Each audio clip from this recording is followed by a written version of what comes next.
अस्तु। सर्वविकल्पातीतं कलिताखिलविकल्पघनजालम् अभ्युपगतयुगरूपं भवबन्धच्छेदकृच्छ्रये ब्रह्म।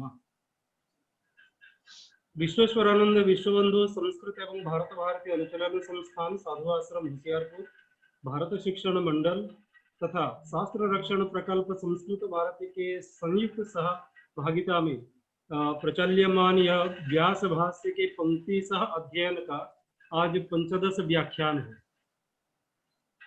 इस 15 व्याख्यान में हम अपने व्याख्याकर्ता गुरुवर प्रोफेसर कृष्णकांत शर्मा जी का अभिनंदन करते हैं, स्वागत करते हैं तथा इसमें उपस्थित अन्य सभी सुधी वृंदों का भी हम स्वागत करते हैं, अभिनंदन करते हैं।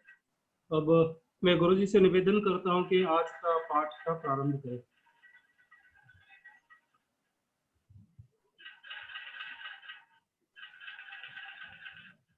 गुरुजी। भारती अनुशीलन संस्थान, भारत शिक्षा मंडल एवं संस्कृत भारती के हाँ कुछ कर रहे हैं? नहीं गुरुजी, नहीं गुरुजी, नहीं कुछ नहीं कर रहे हैं। अच्छा हाँ, मुझे लगा बीच में आपने कुछ कहा। तो आपका वीडियो स्टील हो गया था, इसी वजह से। शुरू करें ना? जी गुरुजी जी। अच्छा ठीक है। तो विश्वेश्वरानंद विश्वबंधु संस्कृत एवं भारत भारती अनुशीलन संस्थान, भारत शिक्षण मंडल एवं संस्कृत भारती के शास्त्र रक्षण प्रकल्प के संयुक्त तत्वावधान में आयोजित व्यास भाष्य सहित पातंजल योग सूत्र के इस अध्ययन में आप सबका स्वागत है। पिछले दिन हम लोगों ने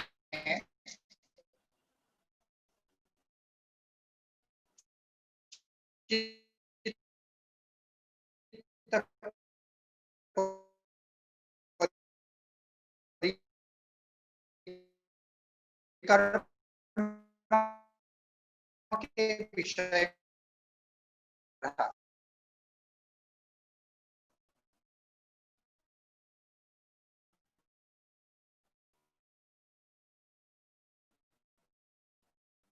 चित्त परिकर्म प्रस्तुति करुणा पुण्य पुण्यवरण की मुदिता की भावना होनी चाहिए और पापात्मा व्यक्ति के प्रति उपेक्षा की भावना होनी चाहिए। ऐसा करने पर हमारा जो होता है प्रसन्नता से युक्त होता है और चित्त में जब प्रसन्नता होती है तो चित्त एकाग्र होता है। ये एक क्रम है। इस क्रम से एक परिकर्म का निरूपण किया गया था और उसके पश्चात और भी कई परिकर्म उसमें बतलाए गए कि प्रच्छर्दन विधारणाभ्याम व प्राणस्य, अर्थात प्राणस्य प्रच्छर्दन विधारणाभ्याम व, प्राण का प्रच्छर्दन को कहते हैं कि जो हमारे उदरस्थ जो वायु है उस वायु को प्रयत्न पूर्वक अर्थात योग शास्त्र में बतलाए गए विधि के अनुसार उसका जो वमन है, निस्सारण है, बाहर निकालना है, उसको कहते प्रच्छर्दन, जिसको दूसरे शब्द में हम कहते रेचक प्राणायाम। और विधारण से पूरक प्राणायाम एवं कुंभक दोनों का ग्रहण होता है। तो विधारण इस प्रकार से प्रच्छर्दन और विधारण के द्वारा भी अर्थात प्राणायाम के द्वारा भी हमारा जो चित्त है वो एकाग्र होता है, चित्त में प्रसन्नता आती है और चित्त एकाग्र होता है। ये दूसरा परिकर्म बतलाया गया। उसके बाद बताया विषयवती व प्रवृत्ति उत्पन्ना मनस स्थिति निबंधिनी। विषयवती व प्रवृत्ति उत्पन्ना अर्थात गंधादि जो विषय है उन विषयों का साक्षात्कार करने वाली वृत्तियां जब उत्पन्न हो जाती है तो उससे भी वे वृत्तियां मन को स्थिर करने वाली होती है। मन स्थिरता प्रदान करने में वे वृत्तियां हेतु बनती है। इसी को बताया विषयवती व प्रवृत्ति उत्पन्ना मनस स्थिति निबंधनी।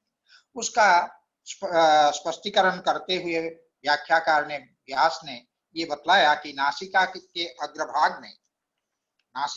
अग्रभाग में अगर हम धारणा करते हैं उस धारणा से क्या होता है, एक दिव्य गंध संबित होती है। दिव्य गंध संबित अर्थात दिव्य गंध का साक्षात्कार होता है,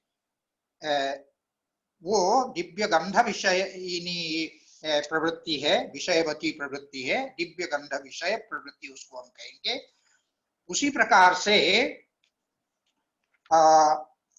जिह्वाग्रे रस संवित, जिह्वा के अग्रभाग में अगर हम चित्त को एकाग्र करते हैं, चित्त की धारणा करते हैं, तो उससे क्या होता है, उससे रस संवित दिव्य रस की अनुभूति हमको होने लगती है। उसी प्रकार तालु में अगर हम अपने चित्त को धारण करेंगे, चित्त को लगाएंगे, तो उससे क्या होता है, रूप संवित अर्थात दिव्य रूप का ज्ञान, दिव्य रूप का साक्षात्कार होता है। उसी प्रकार जिह्वा के मध्य भाग में अगर हम चित्त की धारणा करते हैं, तो उस धारणा से क्या होता है, दिव्य रस, दिव्य स्पर्श की संवित अर्थात दिव्य स्पर्श की अनुभूति, दिव्य स्पर्श का साक्षात्कार होता है। इसी प्रकार जिह्वा के मूल में अगर चित्त की धारणा हम करते हैं, तो शब्द संवित अर्थात दिव्य शब्द की अनुभूति होती है, दिव्य शब्द का साक्षात्कार होता है। तो इस प्रकार से ये जो वृत्तय उत्पन्ना, इस प्रकार की जो वृत्तियां उत्पन्न होती है, ये भी जो हमारा मन है उसको क्या करता है, स्थितौ निबध्नन्ति, वो मन को स्थिर कर देते हैं, मन को एकाग्र बना देते हैं। और क्या करते हैं, वे संशयम विधमन्ति, जो संशय है का मतलब है शास्त्रीय विषयों के प्रति होने वाला जो संदेह है, संशय है, उनको विधमन्ति अर्थात निराकुर्वन्ति, अपसारयन्ति, उन संशयों को दूर कर देते हैं।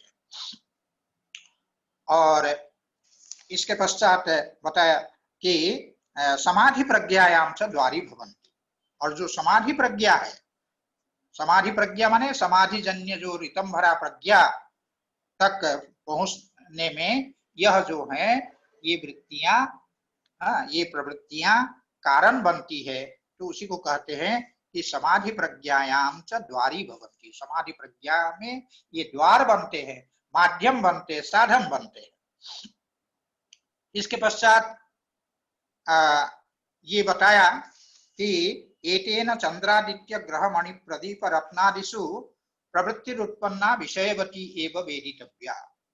इसके द्वारा ये बतलाया गया कि जैसे चंद्र है, आदित्य अर्थात सूर्य है, और ग्रह है, मणि है, और प्रदीप है, और रत्न है, इन सबों में अगर हम चित्त की धारणा करते हैं और करने पर तत्तर विषय प्रवृत्ति अगर उत्पन्न होती है, तो उनका जो समावेश है वो विषयवती प्रवृत्ति में ही करना चाहिए। इसी बात को बतलाने के लिए ये कहा कि उसमें कि चंद्रादित्य ग्रह मणि प्रदीप रत्नादिषु, इन में अगर प्रवृत्ति उत्पन्न होती है, उन प्रवृत्तियों का ग्रहण विषयवती प्रवृत्ति के अंतर्गत ही होगा। इसी बात को बताने के लिए ये कहा। और आगे ये कहते हैं कि यद्यपि ही ये पंक्ति यहाँ पर जो स्क्रीन पर दिखाई जा रही है, उसमें एक पंक्ति छूट गई है, वो ये है,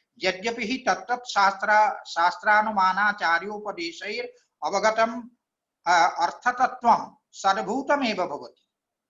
यद्यपि जो शास्त्रों के, तत्तत् शास्त्रों के द्वारा बताया गया जो अर्थ तत्व है, तथा अनुमान और आचार्य के उपदेश के द्वारा बतलाया गया जो अर्थ तत्व है, वे सद्भूत ही होते हैं, वास्तविक ही होते हैं, उसमें कोई किसी प्रकार के संशय की कोई गुंजाइश नहीं है। तथापि एतेषां यथाभूतार्थ प्रतिपादन सामर्थ्य, क्योंकि ये जो है अर्थात जो शास्त्र है वो यथाभूत तत्व का प्रतिपादन करने में समर्थ है। उसी प्रकार जो अनुमान है, उन अनुमान के द्वारा भी यथाभूत जो तत्व है उसका ज्ञान होता है, और आचार्य का जो उपदेश है उसके द्वारा सद्भूत तत्व का बोध तो होता ही है। फिर भी क्या होता है, तथापि यावत् एकदेशोपि कश्चित् न स्वकरण संवेद्यो भवति, जब तक उनके द्वारा बतलाया गया अर्थात शास्त्र के द्वारा, अनुमान के द्वारा, आचार्य के उपदेश के द्वारा बतलाया गया जो कुछ अर्थ है, विषय है, उसके एक देश का, एक अंश का अगर साक्षात्कार हमको ना हो जाए, स्वयं अगर उसका अपने करणों से, अपने इंद्रियों से उसका संवेदन अगर हमको ना हो, तो तावत सर्वम परोक्षमिव अपवर्गादिषु सूक्ष्मेषु अर्थेषु, तावत सर्वेषु सूक्ष्मेषु अपवर्गादिषु अर्थेषु, जितने अर्थ है सूक्ष्म से सूक्ष्म अर्थ है अपवर्ग पर्यंत मोक्ष पर्यंत जितने सूक्ष्म तत्व है जिनका उपदेश शास्त्रों ने किया है, आचार्यों ने किया है, उनके विषय में जब तक हमको उनका एक अंश का साक्षात्कार अपने करणों से ना हो जाए, तब तक उनमें दृढ़ाम बुद्धिम न उत्पादेति, उसमें हमारी बुद्धि दृढ़ नहीं होती है, क्योंकि सब परोक्ष की भांति होती है। वो प्रत्यक्ष माने स्वयं के द्वारा किया गया जो अनुभव है उसका विषय ये नहीं बनता है। तो इस कारण से उनमें दृढ़ विश्वास उत्पन्न नहीं होता है।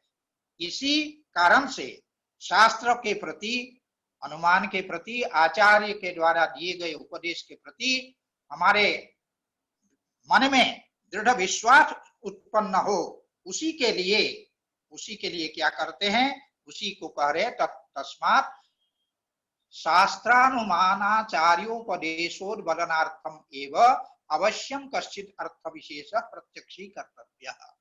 शास्त्र के द्वारा, अनुमान के द्वारा, आचार्य के द्वारा जो उपदेश दिया गया है उसका उपोद्बलम, अर्थात शास्त्र ने जो कहा है, आचार्य ने जो कहा है, उसकी पुष्टि के लिए, उसके उपोद्बलनार्थम अर्थात पुष्टियर्थम, उनकी पुष्टि के लिए, अर्थात वे सत्य है, जो कुछ बताया है शास्त्र ने, जो कुछ बताया है आचार्य ने, वो सब कुछ सत्य है। इस बात को बतलाने के लिए अवश्यम कश्चित् अर्थ विशेष प्रत्यक्षी कर्तव्य, निश्चित रूप से उनमें से कुछ अर्थ है, संपूर्ण का साक्षात्कार करना तो एकाएक संभव नहीं है, तथापि कुछ अंश का अगर साक्षात्कार कर लेते हैं तो उसमें दृढ़ विश्वास उत्पन्न होता है।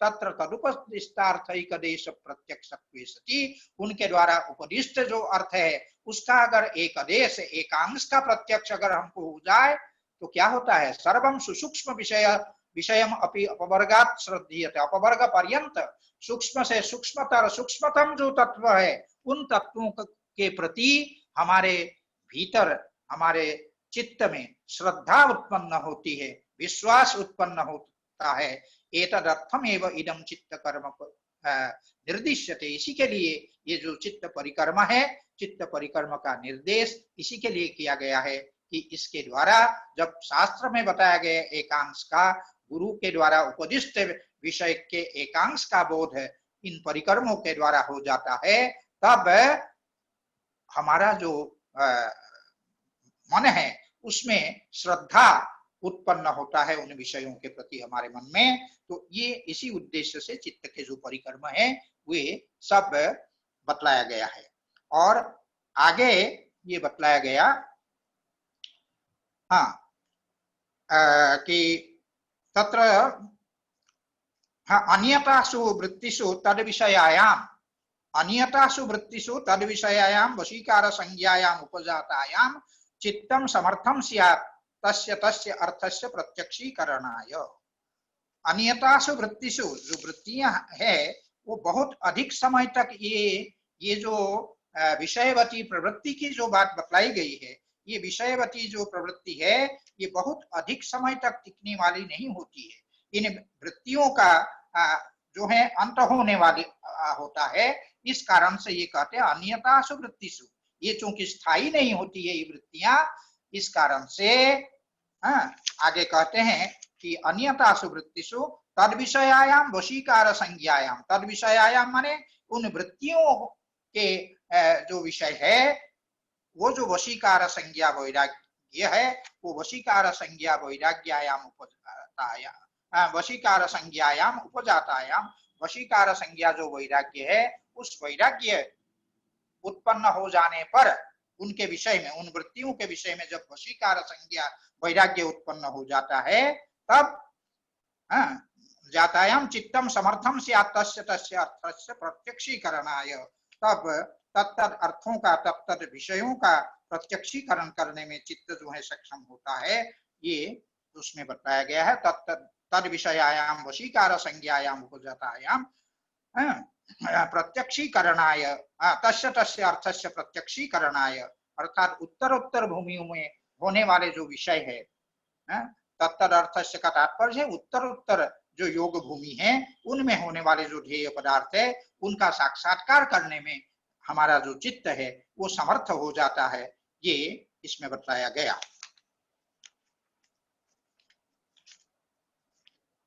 हाँ, तथा च सति श्रद्धा वीर्य स्मृति समाधयोपि समाधयो अस्य अप्रतिबंधेन भविष्यन्ति।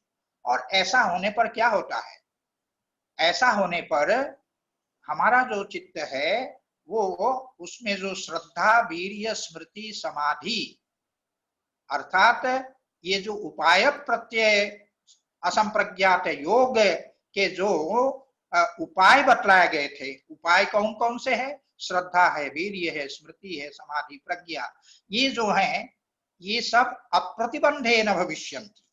ये सब योगी के चित्त में बिना किसी रुकावट के, बिना किसी प्रतिबंध के ये उत्पन्न हो जाएंगे। इस प्रकार से ये जो विषयवती प्रवृत्ति है उसके प्रति ये द्वार बन जाते हैं, माध्यम बन जाते हैं।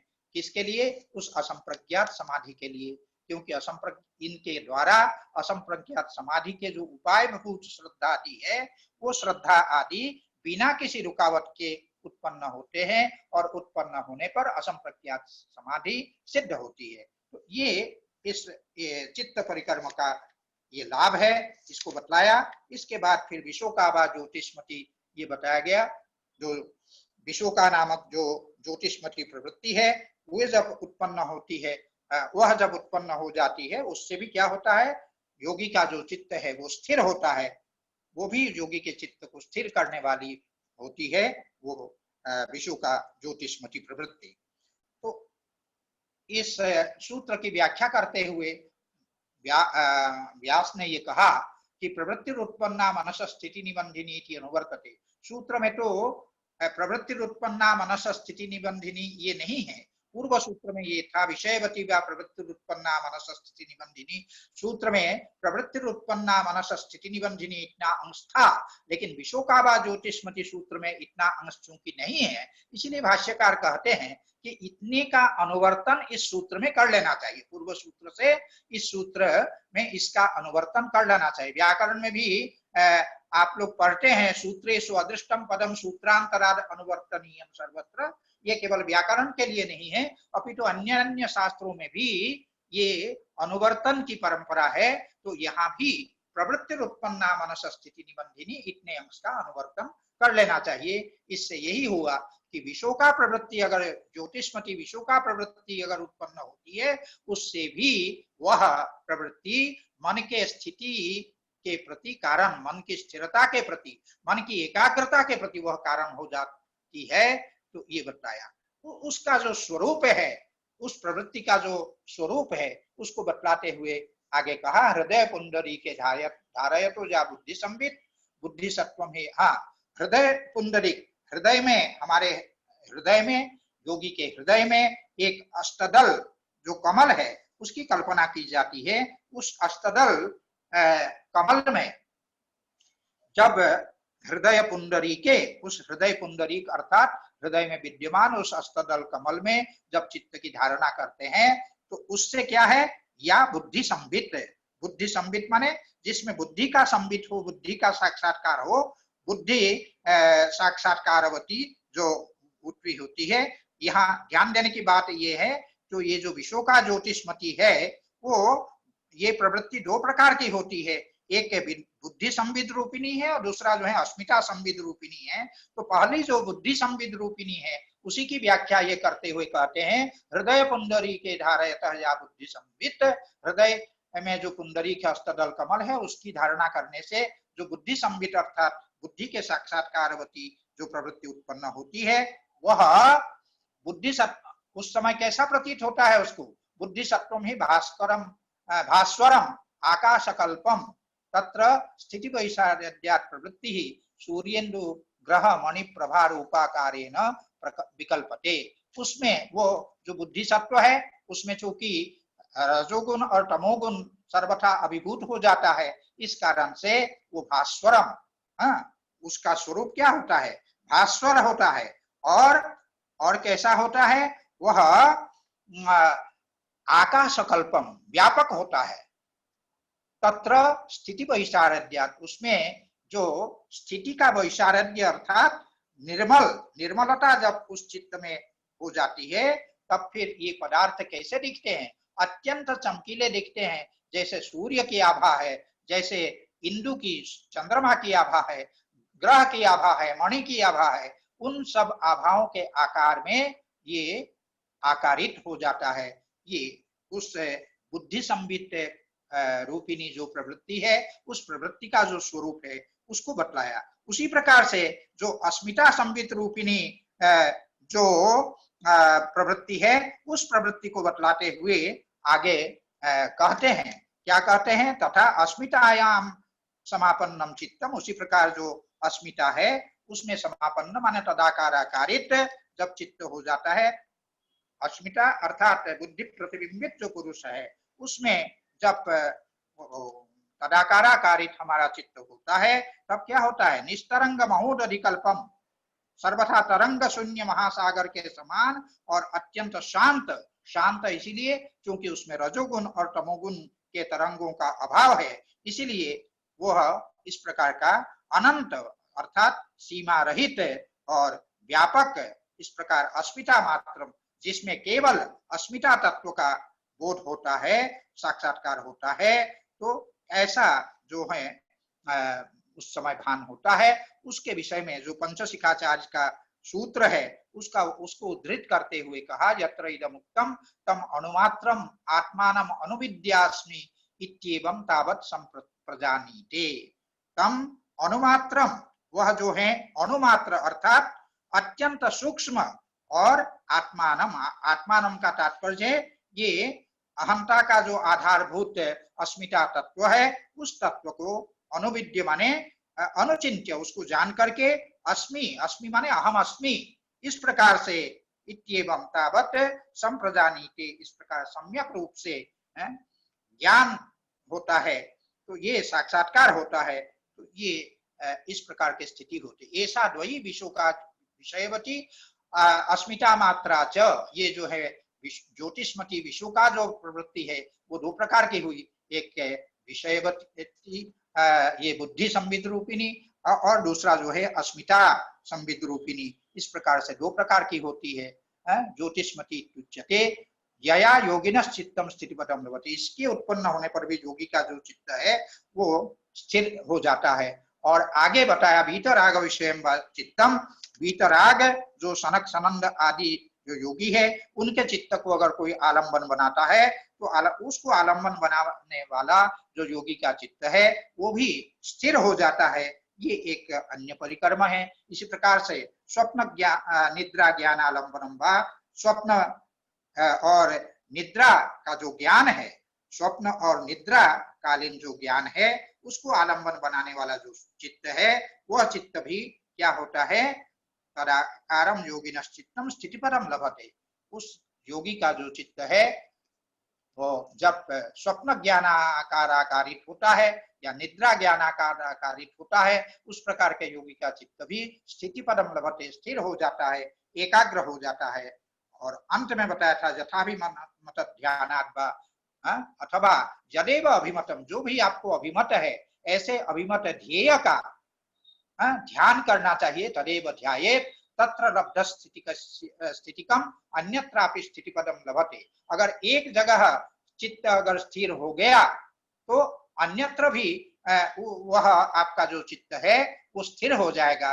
एक जगह अगर चित्त स्थिर हो जाए अन्यत्र भी स्थिर होगा। इसीलिए जो सहज है, जो अपना अभिमत वस्तु है, उसमें तो चित्त तत्काल जो है एकाग्र हो जाता है। इसीलिए यहाँ पर सूत्रकार ने एक सहज उपाय बताते हुए कहा चित्त को एकाग्र करने के लिए कि यदेव अभिमतम, जो आपको अभिमत है उसी का ध्यान करिए, उससे आपका चित्त स्थिर हो जाएगा। इस प्रकार से इन परिक्रमों के द्वारा चित्त को स्थिर करने का जो उपाय है वो बतलाया गया।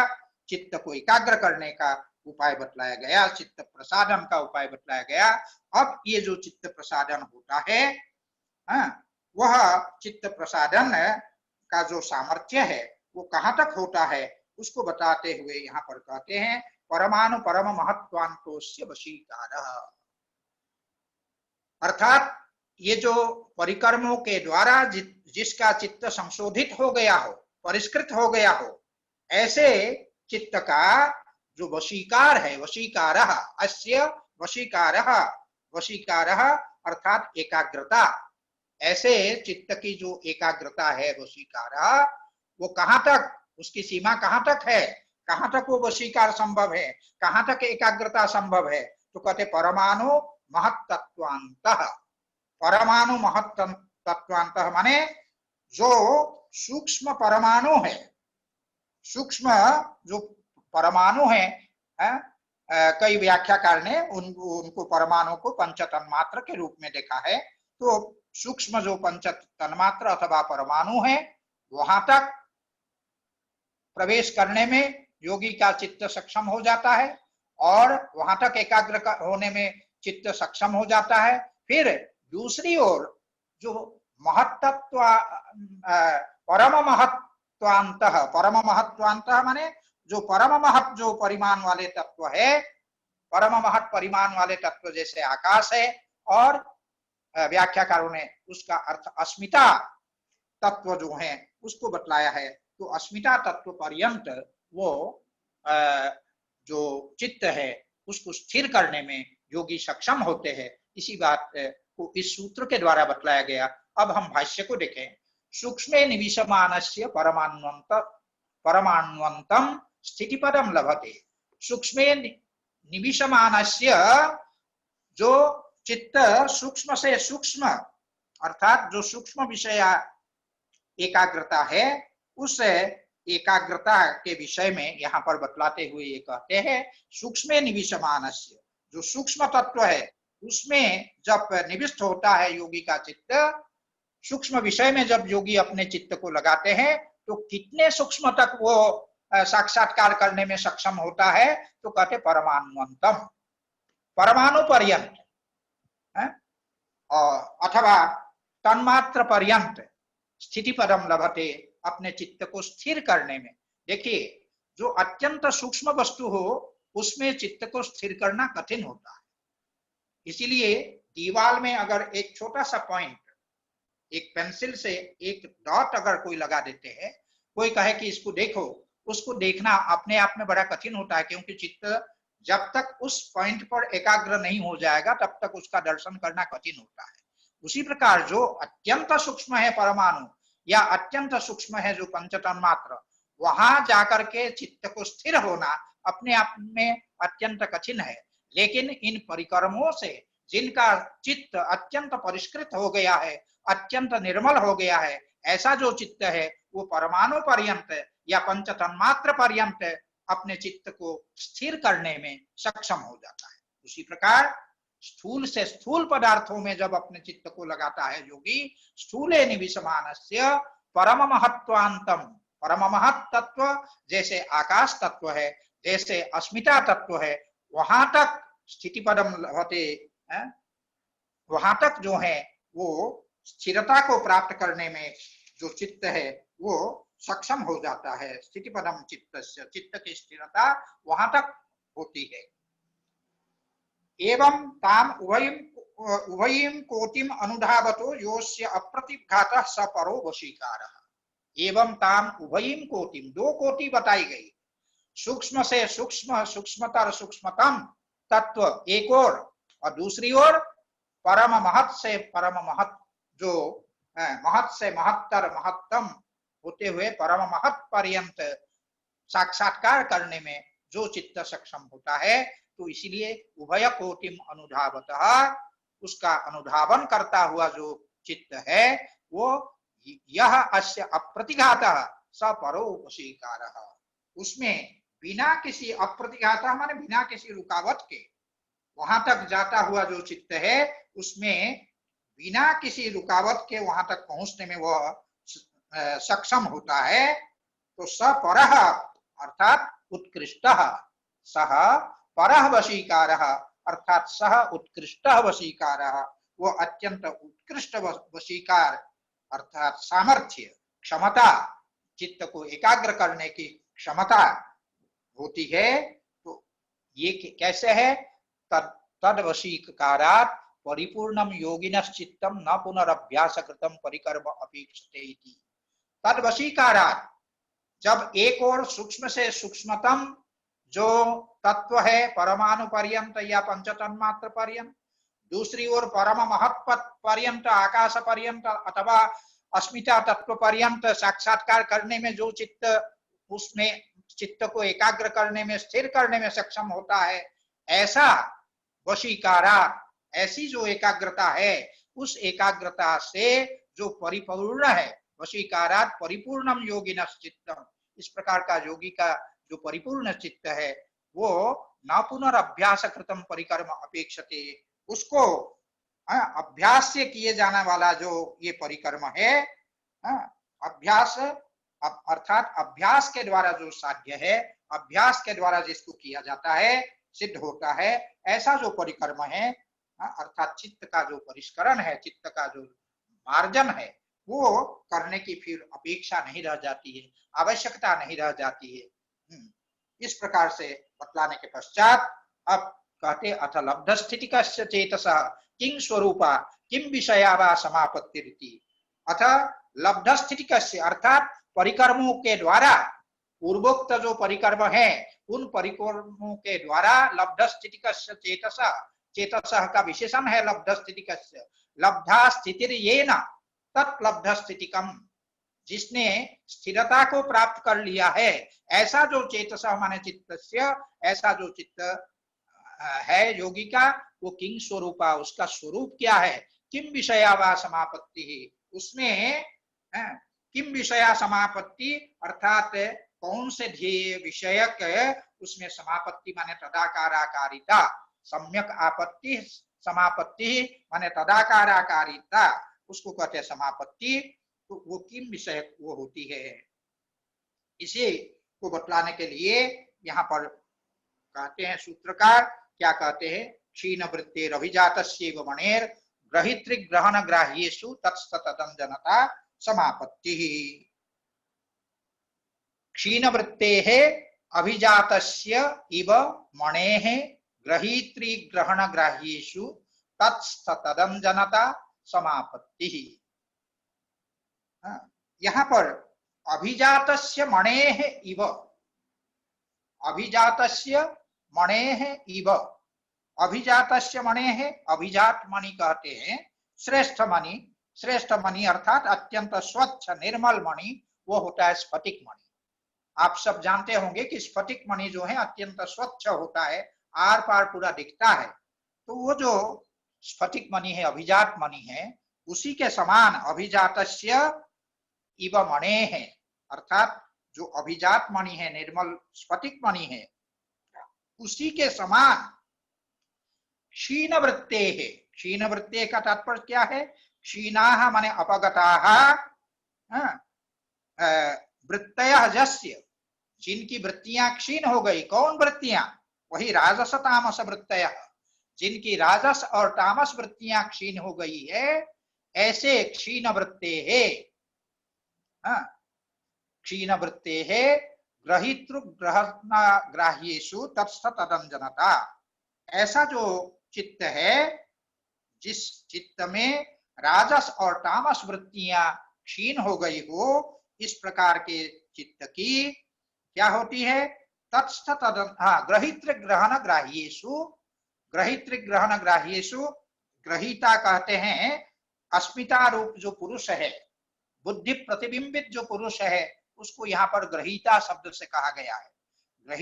ग्रहित्री का तात्पर्य हुआ ग्रहीता, अर्थात अस्मिता रूप जो पुरुष है उसमें, और ग्रहण, ग्रहण कहते हैं इंद्रिय, ज्ञानेन्द्रिय, उनको ग्रहण, गृह्यन्ते विषयाः यैः तानि ग्रहणानि माने इंद्रियाणि, उन इंद्रियों में, और ग्राह्येषु जो ग्राह्य जो स्थूल विषय है उनमें, तत्सततंजनता, तत्र माने तत्र आलम्बने, इनको जब आलम्बन बनाते हैं तो तत्र माने तत्र आलम्बनेषु, उन आलम्बनों में तिष्ठति इति तत्स्थम, उसमें रहने वाला जो चित्त है, तत्स्थम किम चित्तम, ग्रहीता ग्रहण और ग्राह्य रूप जो आलम्बन है, ग्रहीता हुआ अस्मिता रूप पुरुष, ग्रहण हुआ इंद्रिय और ग्राह्य हुआ स्थूल विषय, इन विषयों में, इन आलम्बनों में तत्स्थ तदंजनता, तत्स्थ का अर्थ हुआ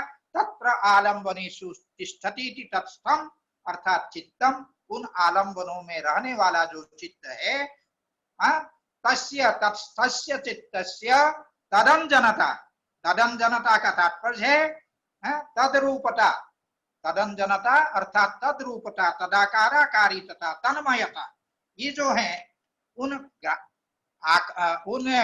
ध्येयों के आकार में, उन आलम्बनों के आकार में आकारित हो जाना, यही है तदंजनता, उसी का नाम है समापत्ति, उसको कहते हैं समापत्ति। ये सूत्र का सामान्य अर्थ हुआ।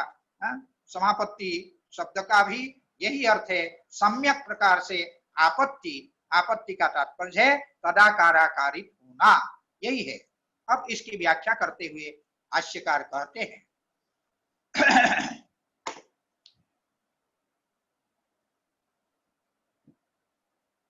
क्षीण वृत्ते है इति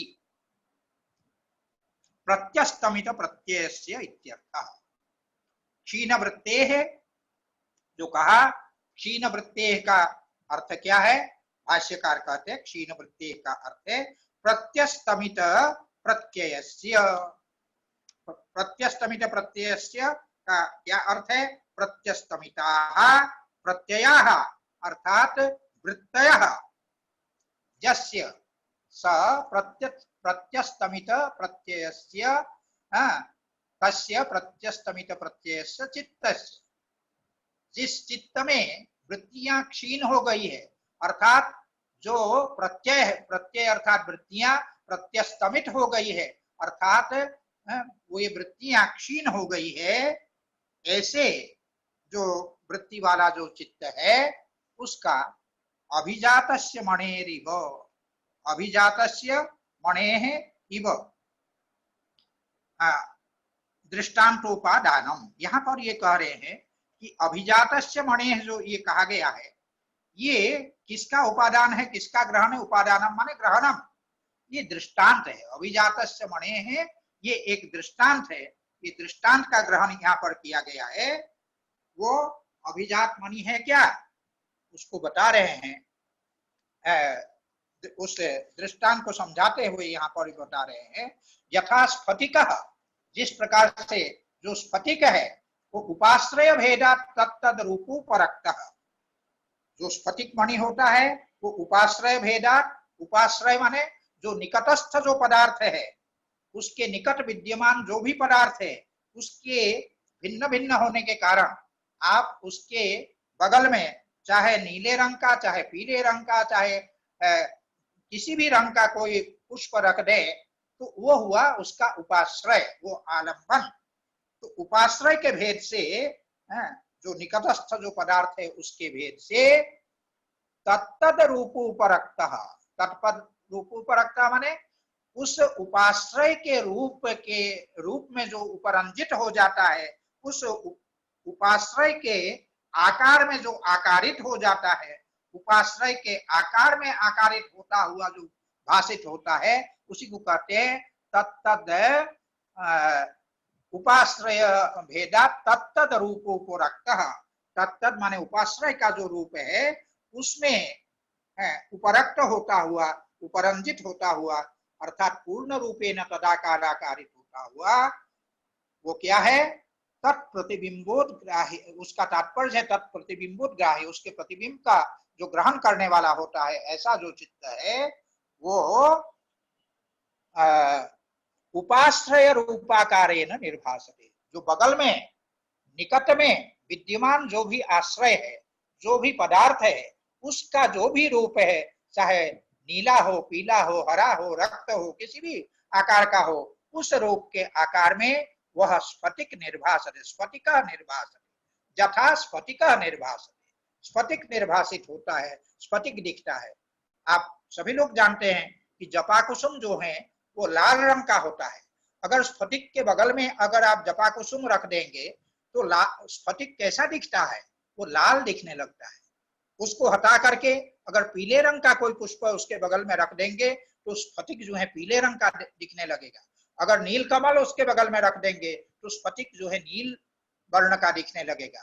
तो यही उपाश्रय, भिन्न भिन्न उपाश्रय से वह उपरक्त होकर के उपरंजित होते हुए वो उसी उपाश्रय के आकार में, उसी निकटस्थ वस्तु के आकार में वह आकारित होता है, उसी रूप में वो निर्भासित होता है। ठीक उसी प्रकार से चित्त भी मानो उसी स्फटिक की भांति, स्फटिक मणि की भांति है। इसलिए क्षीण वृत्ते अभिजात मणि इव, चित्त उसी अभिजात मणि की भांति, स्फटिक मणि की भांति स्वच्छ है जब होता है। स्वच्छ कब होता है? जब रजोगुण और तमोगुण अभिभूत हो जाता है, सत्वगुण का उद्रेक होता है, उस चित्त में वह क्या होता है? तथा ग्राह्य ग्राह्यलंबनोपरक्तम चित्तम, तब क्या होता है? वह ग्राह्य जो आलंबन है, ग्राह्य अर्थात स्थूल जो विषय है उसको आलंबन बनाने वाला जो चित्त है उसी को कहते हैं ग्राह्यालंबनोपरक्तम चित्तम। ग्राह्य वस्तु को, पृथ्वी आदि जो स्थूल पदार्थ है, उन स्थूल पदार्थों को जिसने क्या बनाया? आलंबन बनाया। ऐसा ग्राह्यालंबनोपरक्तम चित्तम, ग्राह्य आलंबन से जो उपरक्त हो गया, उपरंजित हो गया, ऐसा अर्थात तदाकारात ग्राह्याकाराकारित हो गया है चित्त, वह ग्राह्य समापन्नम, माने ग्राह्य वस्तु का जो भी आकार है उसी आकार में वह समापन्न होता है, माने वो आकारित हो जाता है वह चित्त। तो उसी को कहते ग्राह्य समापन्नम, ग्राह्य के आकार में वह आकारित होता है। तो आकारित होकर के ग्राह्य स्वरूपाकारेण निर्भासते, तब वह जो चित्त है वो किस आकार में भाषित होगा? चित्त का आकार क्या होगा? उस समय चित्त का आकार होगा ग्राह्य का जो स्वरूप है, ग्राह्य का जो आकार है वही चित्त का आकार होगा। इसीलिए कहा ग्राह्य स्वरूपाकारेण निर्भासते, ग्राह्य का जो स्वरूप है उस आकार में ही चित्त जो है निर्भासित होता है। तथा भूत सूक्ष्म उपरक्तम, उसी प्रकार भूत सूक्ष्म माने वही पंचतन मात्र, पंच तन्मात्र के आकार में आकारित, उसमें से उपरंजित, भूत सूक्ष्म से उपरक्त अर्थात भूत सूक्ष्म के आकार में जो आकारित होता है, उपरंजित होता है, ऐसा भूत सूक्ष्म समापन्नम, भूत सूक्ष्म के आकार में आकारित जो चित्त है वो भूत सूक्ष्म स्वरूपावभासम, वह भूत सूक्ष्म के स्वरूप में वो आभासित होता है। आकारित होने के कारण उसी रूप में उसका निर्भास होता है, उसी रूप में उसका ज्ञान होता है। वही कह रहे हैं कि भूत सूक्ष्म स्वरूपाभासम भवति। तथा ठीक उसी प्रकार से स्थूलालंबनोपरक्तम, जो बीच में कुछ छूटा है क्या? हाँ, भूत से तथा स्थूलालंबनोपरक्तम, जो स्थूल आलंबन है, स्थूल आलंबन जो भी घटपट इत्यादि जो स्थूल आलंबन है, उस आलंबन से उपरक्त उपरंजित जो हमारा चित्त होता है वो स्थूल स्वरूप समापन्न, स्थूल वस्तु का जो भी रूप है, आकार है, उस आकार में वह समापन्न होता है, माने उस आकार में तदाकार आकारित हो जाता है। तो इसीलिए स्थूल रूपाभासम, वो चित्त का आभास किस रूप में होता है? उस स्थूल वस्तु के रूप में ही चित्त का भी आभास होता है, स्थूल रूपाभासम भवति। यहाँ इसी प्रकार तथा विश्व भेदोपरक्तम विश्व भेद समापन्नम विश्व रूपाभासम भवति, ये सब ग्राह्य समापत्ति के ही भेद बतला रहे हैं। उसी में जब विश्व भेदोपरक्तम, विश्व भेद समस्त विश्व के समस्त पदार्थ जो हैं वह ग्राह्य के अंतर्गत वो आ जाता है। तो जब विश्व भेद से विश्व भेदोपरक्तम अर्थात स्थावर जंगमादि संसार के जितने वस्तु है, जितने बाह्य आलंबन है, उन आलंबनों से उपरक्त अर्थात उपरंजित तदाकाराकारित जो चित्त होता है, वो कैसा होगा? विश्व भेद समापन्नम, विश्व के समस्त ग्राह्य विषयक वस्तु के आकार में वह आकारित होगा। तो विश्व रूपाभासम अर्थात उन समस्त स्थूल ग्राह्य विषयक वस्तु के आकार में चित्त जो है समापन्न होता है, चित्त तदाकाराकारित होता है। तो वह क्या होगा? विश्व रूपाभासम भवति, विश्व रूप में उसका आभास होता है। इसी प्रकार तथा ग्रहणेष्वपि इंद्रियेषु अपि, ग्रहणेषु अपि का अर्थ किया इंद्रियेष्वपि, ग्रहणेषु अर्थात इंद्रिय के विषय में भी जब इंद्रिय को चित्त आलंबन बनाता है, अभी तक तो जो बताया गया वो ग्राह्य समापत्ति के विषय में बताया गया। ग्राह्य समापत्ति के जो स्थूल सूक्ष्म विश्व आदि भेद है उन भेदों को बतलाया गया। अब जो ग्रहण समापत्ति है उस ग्रहण समापत्ति के विषय में बता रहे हैं। तथा ग्रहणेष्वपि अर्थात इंद्रियेष्वपि द्रष्टव्यम, इंद्रिय के विषय में भी इसी प्रकार समझना चाहिए। उसका स्पष्टीकरण देते हुए आगे कहते हैं ग्रहणालंबनोपरक्तम ग्रहण समापन्नम, ग्रहण अर्थात जो इंद्रिय है, इंद्रिय को जब आलंबन बनाता है चित्त और वह उस आलंबन से उपरंजित हो जाता है, तो इसलिए कहा ग्रहणालंबनोपरक्तम चित्तम, वो क्या हो जाता है? ग्रहण समापन्नम, जो ग्रहण का जो भी आकार है, इंद्रिय का जो भी आकार है, इंद्रिय का जो स्वरूप है, उस स्वरूप में वो समापन्न हो जाता है, तदाकाराकारित हो जाता है। इसीलिए ग्रहण स्वरूपाकारेण निर्भासते, इंद्रिय के आकार में, इंद्रिय के जो आनंदात्मक जो आकार है, इसके पूर्व तक जो बतलाया गया था, ग्राह्य समापत्ति जो बतलाया गया था, वो संप्रज्ञात समाधि का जो वितर्कानुगत संप्रज्ञात समाधि है, जो स्थूल आभोग जिसके लिए कहा गया था वितर्क चित्तस्य आलंबने स्थूल आभोग, जो स्थूल आभोग के विषय में बताया गया था, वो वितर्कानुगत जो संप्रज्ञात समाधि है उसका स्वरूप ग्राह्य समापत्ति के द्वारा बतलाया गया। अब जो आनंदानुगत संप्रज्ञात समाधि है उसके बारे में ये ग्रहण समापत्ति के द्वारा बतला रहे हैं। ग्रहणालंबनोपरक्तम चित्तम, ग्रहण को अर्थात इंद्रिय को आलंबन बनाने वाला जो चित्त है, उस इंद्रिय से उपरक्त होकर के, उपरंजित होकर के ग्रहण समापत्तम इंद्रिय समापन्नम अर्थात इंद्रिय के आकार में वो आकारित हो जाता है। इसीलिए इंद्रिय के स्वरूप में ही वो आभासित होता है, निर्भासित होता है, इंद्रिय के आकार में ही हमको आकारित होता हुआ ज्ञात होता है। इसके ये हुआ ग्रहण विषयक समापत्ति और यही आनंदानुगत संप्रज्ञात समाधि। और इसके पश्चात कहते हैं तथा ग्रहीत्री पुरुषालंबनोपरक्तम, ग्रहीता जो पुरुष है जिसके विषय में पहले हम कह चुके कि बुद्धि प्रतिबिंबित जो अस्मिता तत्व है वही अस्मितास्पद पुरुष जो है, यहाँ ग्रहीता पद से कहा गया है क्योंकि भोक्ता वही है, भोग करने वाला वही है। बुद्धि के द्वारा समर्पित जो भोग है उस भोग का ग्रहीता, उस भोग का भोक्ता वही बुद्धि प्रतिबिंबित अस्मितास्पद पुरुष है। इसीलिए ग्रहीता से यहाँ लेना है, वही अस्मितास्पद पुरुष है, उसी को कहते तथा ग्रहीत्री पुरुषालंबनोपरक्तम, उस ग्रहीता पुरुष पुरुष को आलंबन बना करके जब चित्त उसका चिंतन करता है तो उससे वह चित्त उपरक्त होता है, उपरंजित होता है। और तब क्या होता है? ग्रहीत्री पुरुष समापन्नम, चित्त उस ग्रहीता पुरुष के आकार में आकारित हो जाता है, समापन्न हो जाता है। तो ग्रहीत्री पुरुष स्वरूपाकारेण निर्भासते, ग्रहीता पुरुष का जो स्वरूप है उस स्वरूप से हमारा चित्त जो है निर्भासित होता है, उसके आकार में चित्त जो है आकारित होता है। यही ग्रहित्र विषयक जो समापत्ति है, अस्मिता विषयक जो समापत्ति है, उसका निरूपण इसमें ये किया गया। ये अस्मितानुगत जो संप्रज्ञात समाधि है उसका निरूपण है। तथा अब इसका एक प्रकार से अतिदेश करते हुए भाष्यकार यहाँ पर ये कह रहे हैं कि तथा मुक्त पुरुषालंबनोपरक्तम, मुक्त पुरुष समापन्नम, मुक्त पुरुष स्वरूपाकारेण निर्भासते।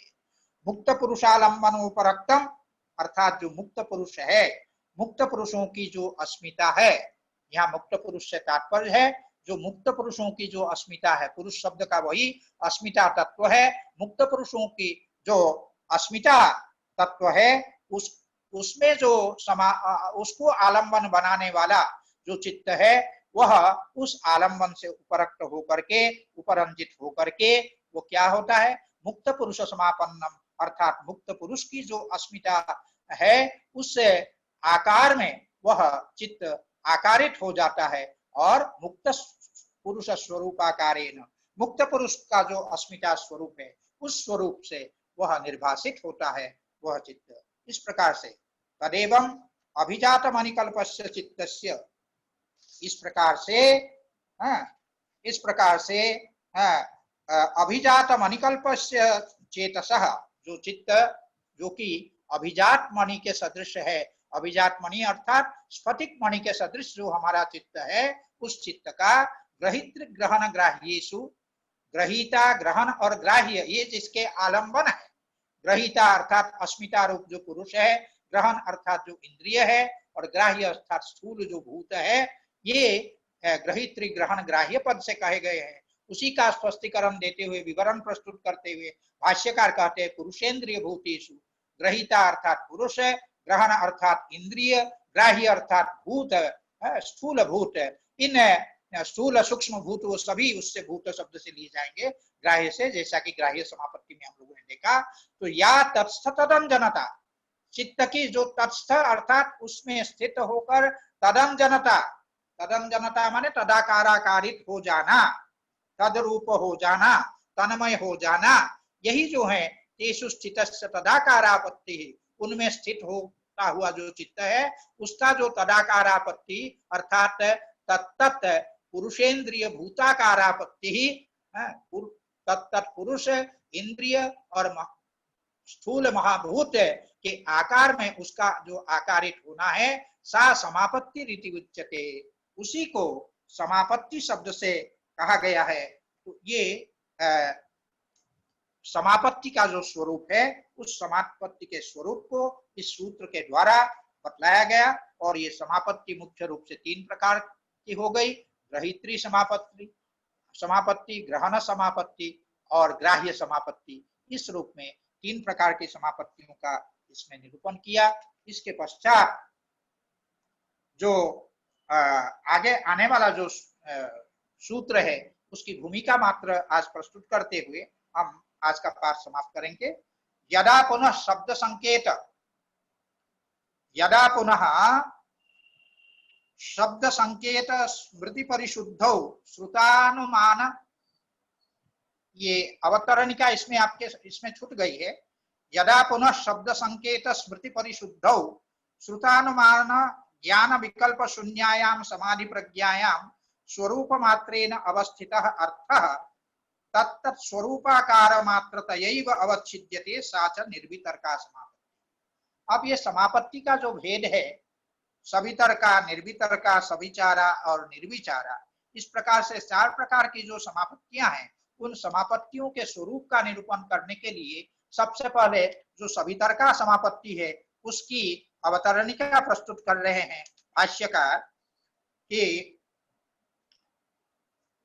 यदा पुनः, और जब क्या होता है, शब्द संकेत स्मृति परिशुद्धौ, शब्द संकेत स्मृति परिशुद्धौ का तात्पर्य क्या है, जो शब्दार्थ ज्ञान है, शब्द अर्थ और उसका जो ज्ञान है उसमें परस्पर अध्यास है, इतरेतर का अध्यास है, इतरेतर अध्यास है, उसकी निवृत्ति हो जाना ही शब्द संकेत स्मृति परिशुद्धि है।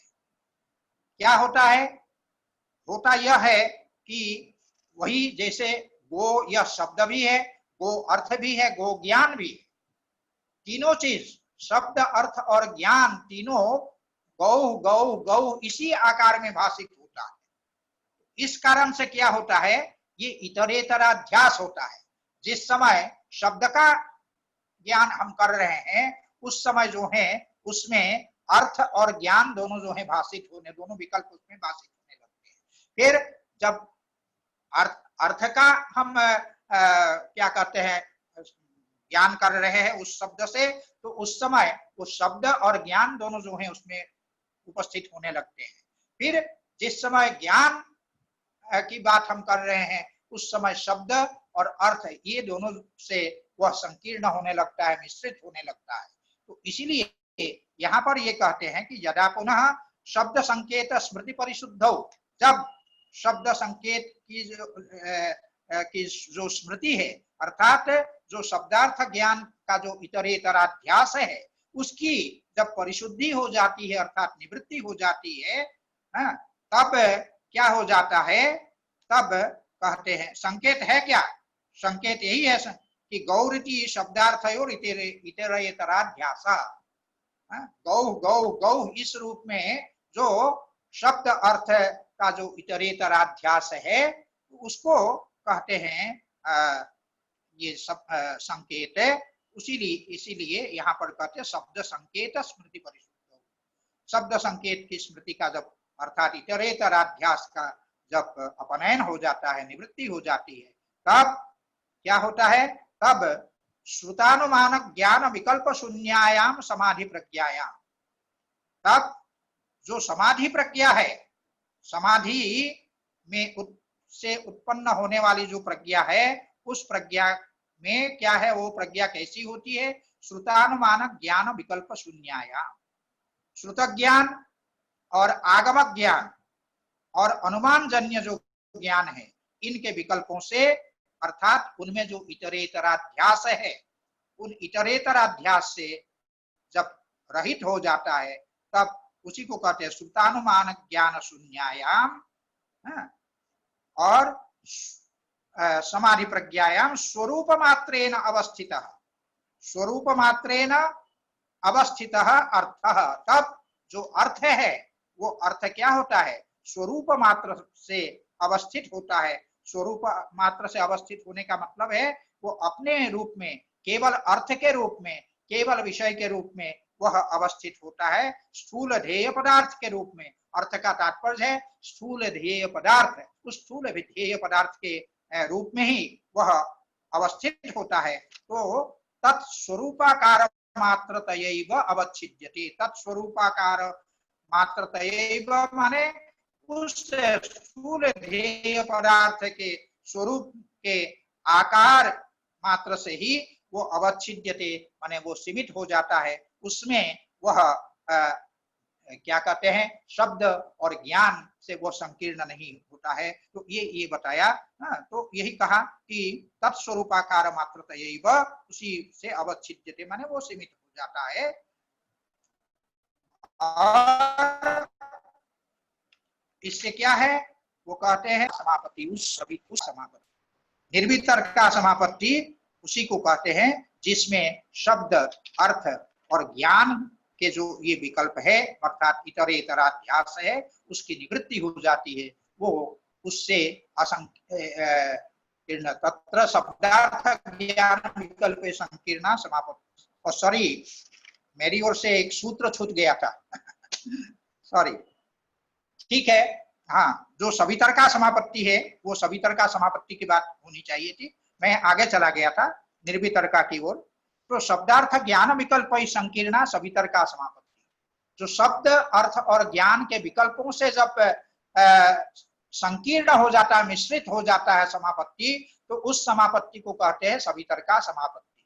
शब्द माने गौरिति शब्द, गौरिति अर्थ, गौरिति ज्ञानम, इन विकल्पों से जब संकीर्ण हो जाता है, मिश्रित हो जाता है समापत्ति, तो उस समापत्ति को कहते हैं सवितर का समापत्ति।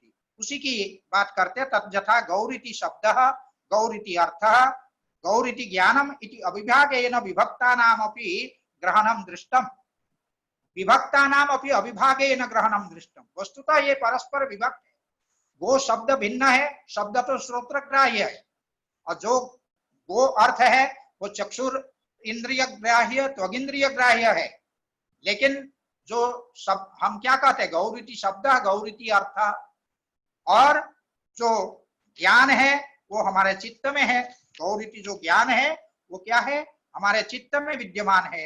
तो ये परस्पर भिन्न भिन्न है, परस्पर भिन्न भिन्न होते हुए भी परस्पर विभक्ता नाम अपनी, परस्पर विभक्त होते हुए भी अविभागेन ग्रहणम, उनका जो ग्रहण उसका जो ज्ञान है वो किस रूप में होता है, अविभागेन, अभिन्न रूप में, अभेदेन उनका ग्रहण होता है, अर्थात ज्ञान होता है। तो यही व्यवहार होता है, ऐसा देखा जाता है। ग्रहणम दृष्टम, ऐसा देखा जाता है, लोक व्यवहार में ऐसा ही होता है। तो विभज्यमानाश्च अन्ये शब्द धर्मा, अन्ये अर्थ धर्मा, अन्ये ज्ञान धर्मा इति एतेषां विभक्तः पंथा। वस्तुतः इनका जो पंथा है, जो मार्ग है, वो कैसा है? विभक्तः पंथा। इनका मार्ग जो है वस्तुतः भिन्न भिन्न है, लेकिन इसमें ये कह रहे हैं कि ये क्या है? विभज्यमानाश्च अन्ये शब्द धर्मा।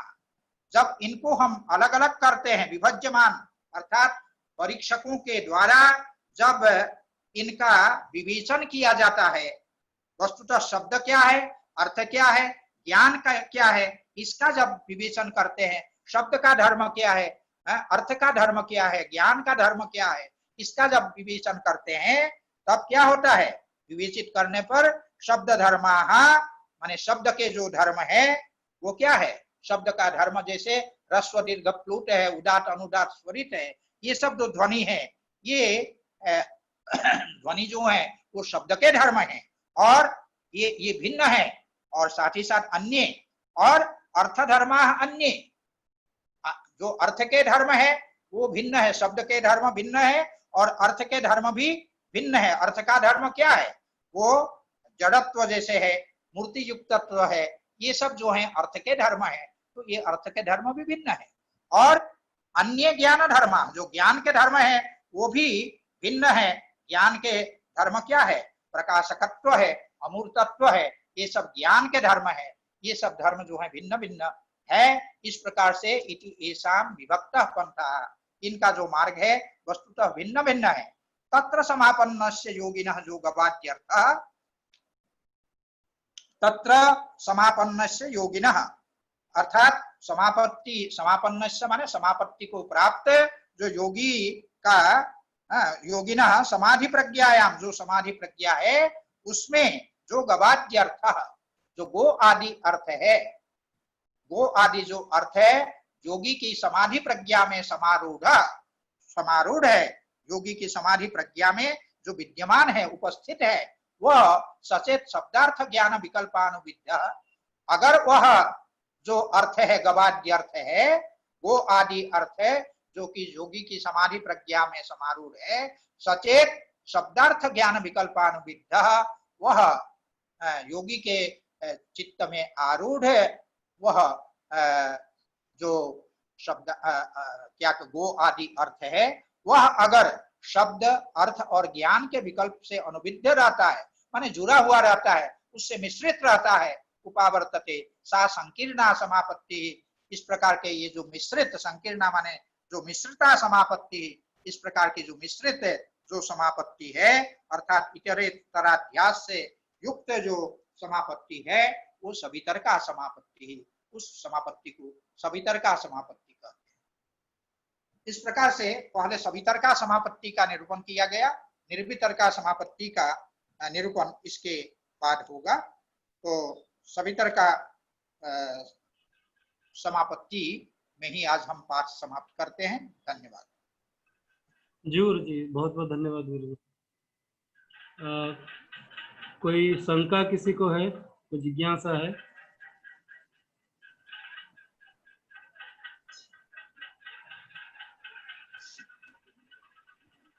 संजीव जी किमपि वक्तुमिच्छति किम्? अस्ति? नैव, सम्यक् अवगतं सर्वं। सर्वम् अवगतं? निर्वितर्का। आमां, निर्वितर्का इदानीं। अधुना तो सवितर्का समझाता है। आपका जो स्क्रीन शेयरिंग है थोड़ा आगे पीछे हो जाता है, उसके कारण कभी कभी हमको दिक्कत होती है। गुरुजी वस्तुतः नेटवर्क में कभी कभी ये समस्या आ जाती है। हाँ, उसके कारण क्या है, वो सामने जो हमको चाहिए वो है नहीं, तो उससे बेहतर तो पुस्तक देखो और पढ़ाओ। हो जाती है कभी। और किसी को और कोई शंका है? शायद ठीक है गुरुजी, बहुत बहुत धन्यवाद गुरुजी। सोमवार इस 11 बजे। जी जी, सोमवार 11 बजे। जी गुरुजी। अच्छा जी, प्रणाम गुरुजी। प्रणाम।